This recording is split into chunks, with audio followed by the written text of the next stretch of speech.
Welcome back to Vuln Vibes. In this deep dive, we are going granular on a high-severity flaw that is, well, fundamentally challenging our assumptions about database perimeter security. It really is. We're talking about a critical vulnerability in MongoDB. It's a zero-auth issue, and it's residing deep, deep in the transport layer. It basically allows remote, unauthenticated attackers to just siphon sensitive data directly from server memory. Yeah, this is a textbook information leak, but it's the location of the leak that makes it so existential. Huh. Our mission today is to really dissect CVE 2025-14847. An unauthenticated attacker-sensitive memory leak. Exactly. And the key takeaway here, I mean, the reason for the fire drill across the security community is that this vulnerability is triggered before any MongoDB authentication or authorization checks can even fire. And that distinction, that pre-authentication execution, that's what elevates this from, just a serious bug to a critical incident. Absolutely. You don't need credentials. You don't need a valid session ID. Nothing. Nothing. If you can reach the port, you can start probing memory. Our analysis today is rooted in the findings from the OX research team. They're the ones who detailed this profound flaw in the network messaging stack, and it's impacting nearly every recent MongoDB version out there. It's a big one. Okay, so let's unpack this. Let's dive into the component failure. If we look under the hood, we see the flaw isn't actually in. So if the server gets a request, the very first thing it tries to do is decompress the message to figure out what the client is asking for. And that's why it bypasses the auth layer entirely. Precisely. That whole process happens at the lowest layer of the MongoDB wire protocol. The decompression failure, it manifests as a memory mishandling issue. The system tries to process this bad payload, and it triggers a fundamental breakdown in how memory buffers are allocated and reported. It's just fascinating how something as standard as a compression routine failure can lead to such severe data exposure. Yeah. Can you walk us through the actual mechanism? I mean, how does the memory leak out? So this is a classic buffer allocation error, but it's manifesting as an information leak instead of, say, a crash or a buffer overflow, which is what you might expect. Right. When the MongoDB network layer allocates a buffer to hold the decompressed message, the logic that comes after, specifically how it reports the length of the data back, that becomes faulty. So instead of correctly telling the system, hey, I only put 10 bytes of data into this 100-byte box, the faulty code reports the size of the whole 100-byte box. So the system then thinks the entire allocated buffer is filled with valid data, even if only a tiny fraction of it is actual decompressed content. Exactly. And because that allocated buffer space is often a little larger than the decompressed data, the rest of it, the extra capacity, is just uninitialized. Or worse, it contains fragments of adjacent memory. It contains fragments of whatever was in memory right next to it.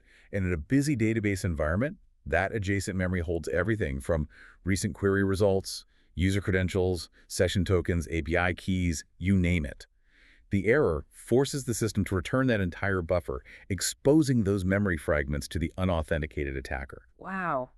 It's just an incredibly potent vulnerability because it exploits a core function that has to operate before any security context is even established. That's the scary part. Okay, so the mechanism is sound. Let's talk about the reach. If you're running MongoDB, the potential blast radius must be huge. I mean, you need to be checking the asset inventory right now. Like yesterday. Let's give that clear breakdown of the affected versions, because the scope is just widespread across all the actively supported branches. The list is unfortunately pretty comprehensive. If you have production deployments, you need to check these ranges immediately. We're talking major versions 8.2 up to 8.2.2. Oh, okay. Version 8.0 up to 8.0.16, then 7.0 up to 7.0.27, 6.0 up to 6.0.26. So all the majors. All of them. 5.0 up to 5.0.31, and even 4.4 up to 4.4.29. The urgency is validated by just how many patch releases there are. The fixes are in 8.23, 8.0.17, 6.0.27, 5.0.32, and 4.4.30. Those are the immediate targets for your change management teams then. Absolutely. And we have to give a hard stop warning for legacy infrastructure here. Versions 4.2, 4.0, and 3.6 are also affected. The source analysis we saw indicates NA for fixed versions, which is a huge red flag. It translates to a dire warning, right? These EOL end-of-life versions are potentially sitting ducks. If you run those, an immediate aggressive upgrade path or just total isolation is required. You can't wait for a patch that probably isn't coming. That's a critical point. Now, for the attack surface, of course, publicly exposed MongoDB ports are the low-hanging fruit. Of course. But we can't just ignore the risk to internal private servers. If an attacker gets initial entry to a corporate network, say through phishing or another vector, this zero-auth flaw becomes a highly effective tool for lateral movement. So they don't need to spend time cracking credentials on a server. Nope. They just use the network to pivot and siphon data. It's clean. And what's the ultimate payload here? We're talking leaked memory fragments. How does an attacker even weaponize that kind of noise? What sort of sensitive data are we really talking about? The potential damage is catastrophic because the data is foundational. You're looking at fragments containing hashed user passwords, user metadata, and critically, API keys and session tokens. Ah, the API keys. Right. In today's cloud-native world, leaked internal API keys can quickly grant access to object storage, orchestration platforms, external microservices integrated with the database. That's a total system compromise vector right there. Wait a minute, though. If they need to send a high volume of requests and spend a lot of time piecing together tiny memory fragments to get a full data set, the low and slow data siphon model, isn't that a potential tripwire for defenders? Can't ops teams use that high request volume as an anomaly detection signal? That's a great question, but it's a really difficult detection challenge. While the total volume might be high over days or weeks, the individual network requests are small. They could potentially just blend into normal database traffic. Especially if they're designed to mimic expected calls. Exactly. And because the flaw is in the decompression layer, logs related to application-level errors or failed authentication might not even get generated. You're essentially looking for an abnormally high number of malformed packets at the wire level, Which requires deep packet inspection. capabilities that many organizations just don't have on their internal segments. The persistence of the attacker is what matters, and they can afford to be patient. Okay, now let's zoom in on the forensic trail. This is where we move from impact to the root cause. We're going straight to the source code to understand the regression that birthed this flaw. The fix itself is tied to a specific commit. Yep, commit 505B6660 14698 BD22 B523 DTBD94 T391 scene B585 C5728. It's a security and stability patch targeting MongoDB's network transport layer. The intent was clearly to prevent scenarios where the database could be forced into allocating or processing undersized memory buffers during decompression. So the commit itself confirms the issue was a buffer mishandling bug, and we can pinpoint the precise location, right? Right down to the file level. We can. It's in Zurich Mongo Transport Message Compressors lib.cpp. And let's contrast the two lines of code, the vulnerable logic versus the corrected logic, because the difference is it's startlingly small. It usually is, isn't it? It's a classic, subtle developer error that results in monumental security risk.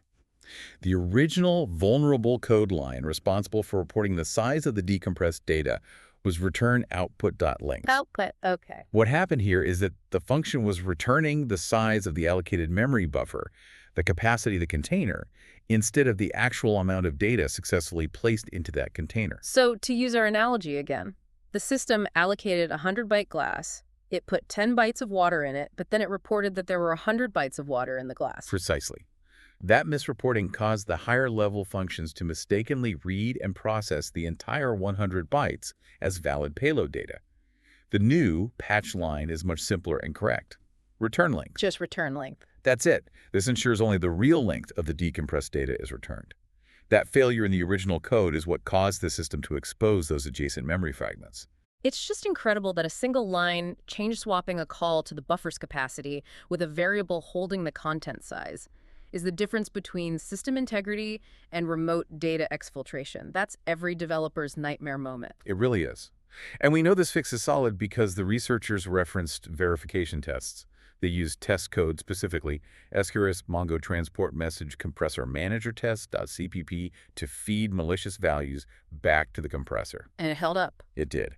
The test suite confirmed that the fix successfully prevents the undersized buffer issue from recurring, so it fully validates the efficacy of the patch.